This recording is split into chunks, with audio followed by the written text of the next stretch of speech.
So guys आज हम आए हैं हेयर ट्रांसप्लांट क्लिनिक में जहाँ पे मैंने अपने हेयर ट्रांसप्लांट किया था। और अभी मेरे साथ में है हमारे सर जिन्होंने मेरे हेयर ट्रांसप्लांट किए थे, संजय शर्मा जी सर। और आज कुछ क्वेरीज है, जैसे मैं अपना चेकअप करने के लिए आया था। मुझे आते रहता हूँ इधर, मैं जनरली घूमते रहता हूँ, सिटी में ही है, पास में ही है, बड़ी में है क्लिनिक। तो जब भी शूट का काम रहता है तो इधर आते सर से मिल लेता हूँ। और सर कोई दिक्कत नहीं रहती सर को, कभी भी कभी आओ भी आप। आओ बोलते कभी हैं। भी आओ। इसलिए मैं सर से मिलने आता हूँ। तो कुछ कमेंट्स वगैरह भी आए हैं और कुछ मेरे भी डाउट्स थे, क्योंकि अभी तक के मैं हेयर ऑयल अप्लाई नहीं करता था।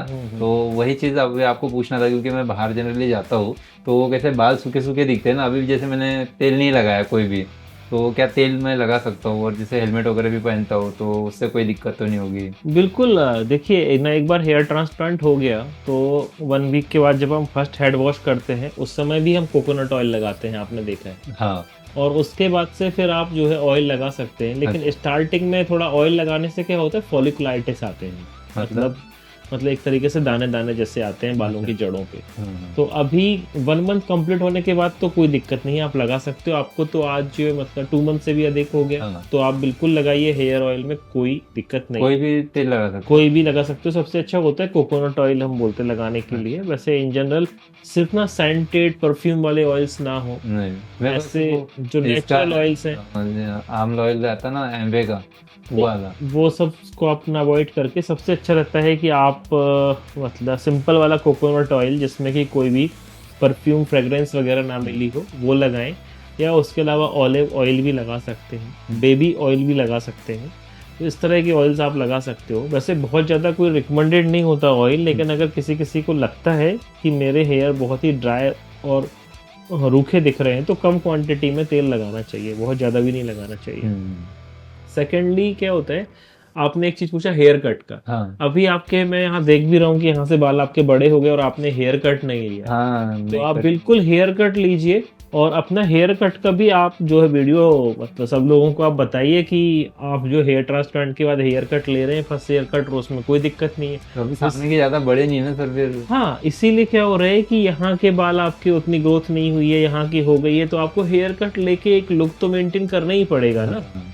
फिर दूसरा, अब मैं ये देख सकता हूँ कि जो हमने यहाँ पे बाल लगाए थे, अगर आप लास्ट मंथ के आपके फोटोज देखोगे तो ये बिल्कुल चिकना था। हाँ, बट अभी यहाँ कुछ बाल दिख रहे हैं। दिखने लग गए, मतलब ये समझ में आने लग गया है कि यहाँ ग्रोथ होने वाली है, रिजल्ट आने वाला है।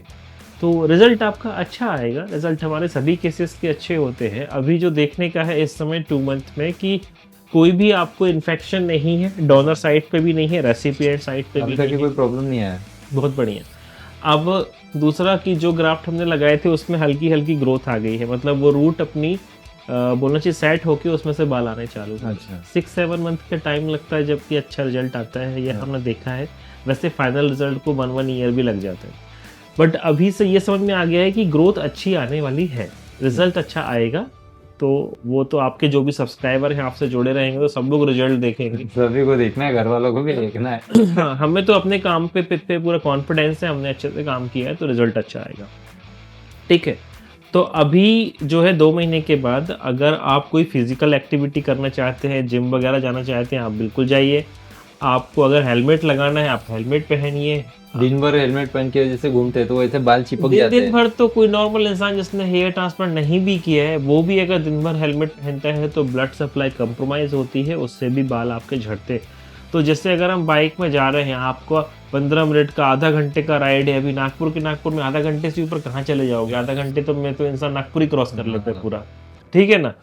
तो उतनी देर के बाद आप रुकिए, कुछ देर के लिए हेलमेट निकालिए, आपका मतलब हल्का सा जो हवा वगैरह लगनी हाँ चाहिए। हवा हो जाए, एयर मतलब एयर का हम्म। सर्कुलेशन हो जाए, उसके बाद आप दोबारा पहन सकते हैं। इस तरीके से हेलमेट पहन सकते हैं रूटीनली। आप अपनी हेयर कट कर सकते हैं। अभी आपको सब चीज़ें हेयर ट्रांसप्लांट को भूल जानी है। अगर आपको एक्सरसाइज करना है, एक्सरसाइज करिए। नॉर्मल जो भी एक्टिविटी कोई भी नॉर्मल इंसान कर सकता है वो आपको भी अब करना है, कोई रेस्ट्रिक्शन सब आपको नहीं। ठीक है ना। बस रेगुलर वॉच करते रहिए। कभी कभी कुछ पेशेंट आते हैं हेयर ट्रांसप्लांट के बाद जो है उनको हम स्पेशली बोलते हैं कि आप अच्छे से हेड वॉश करिए। हेड वॉश नहीं करते, बहुत ज़्यादा उनको फिर गंदगी जमी होती है, उसमें इन्फेक्शन का डर होता है। फिर कई पेशेंट तो ऐसे हैं जिनको हमने यहाँ बिठा के हेड वॉश मतलब किया। हाँ हेड वॉश किया है, फिर से किया है। आप क्या कर रहे हो? हेड वॉश नहीं कर रहे हो? मतलब 7th डे में तो हम करते ही हैं, 1 मंथ के बाद आया तब भी पता चल रहा है हेड वॉश नहीं कर रहे, फिर से हेड वॉश क्यों कर हेड वॉश नहीं करते हो? लोगों को डर होता है कि मेरे मतलब बाल ग्राफ्ट ना जड़ गिर जाए। जाए। हाँ, मेरे तो जड़ ऊपर ना जाए। कैसे अभी अभी सब अब तो ये दोबारा उगने लग गए, हाँ। तो झड़ेंगे। नहीं मुझे सिर पूरा क्लीन है ना, मैं एक बार आपके पूरा का पूरा ग्रोथ ही देख लेता हूँ, ठीक? ऐसा कोई प्रॉब्लम ये नहीं है ना। स्क्रीन दिखा देंगे आप, स्क्रीन दिखा दो, तो जो आपके व्यूअर्स हैं वो भी देख लेंगे कि आपकी ग्रोथ कैसे हो रही है। इस एरिया में जहाँ पूरा 100% इनका चिकना था, आज यहाँ पे हम देख रहे हैं कि हेयर की ग्रोथ आना चालू हो गई है। और आप देखिए जैसे ये एक मतलब मोटा बाल है, ये मोटा बाल जो है ये मतलब कि हम बोल सकते हैं शेडिंग फेज में नहीं गया या फिर ओल्ड हेयर होगा, बट उसके आसपास कितने सारे पतले पतले बाल हैं जो कि आ रहे हैं। कुछ बहुत ही पतले भी हैं, एकदम बिल्कुल वो जो आने नए वाले उग रहे नहीं हैं। है, कौन से? हाँ, वो आ रहे हैं। जैसे मैं आपको स्क्रीन पे कोई बाल ऐसा छोटा हेयर जो है फोकस ये करके डार्क दिखाऊं। वाला ये पुराना बाल है। हाँ, जो जो बाल मोटा है। मोटा है डार्क, वो आपका पुराना बाल है या फिर वो शेडिंग फेज में नहीं गया है, ठीक है?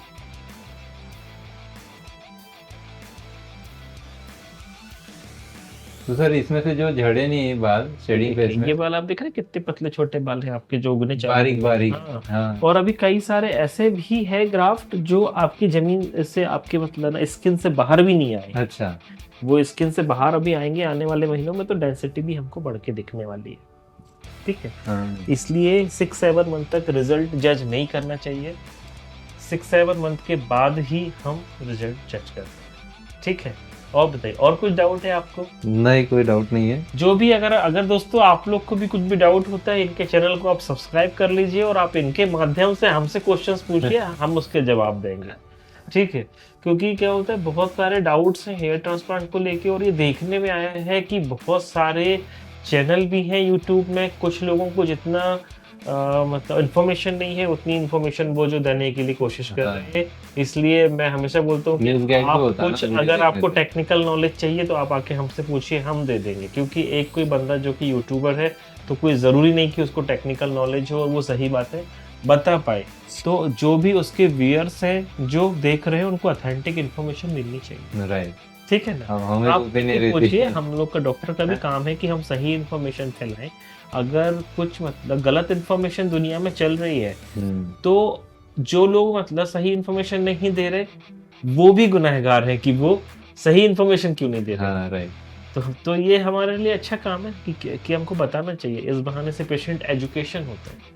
हाँ बहुत से तो समझ पेशेंट में आता है ना। बहुत से पेशेंट ऐसे हैं जिनने हमारे यहाँ से नहीं कराया हेयर ट्रांसप्लांट, लेकिन उनको मतलब हो सकता है उनका जो भी मतलब क्लिनिक है वो उनको रिस्पॉन्ड ना कर रहा हो, सही जानकारी ना दे रहा हो, तो हम दे रहे हैं, जी। ठीक है? तो आपके माध्यम से और वो भी घर बैठे जानकारी मिल रही है। राइट, यही कंसल्टेंस आज करने के के लिए समय में यूट्यूब की फीस सबसे लगती अच्छी है। ब्यूटी तो ये है ना, आपको जो भी इन्फॉर्मेशन चाहिए यूट्यूब में क्लिक करिए, आपके घर पास बैठे पूरी ही इन्फॉर्मेशन अवेलेबल है, ठीक है प्रमोद जी?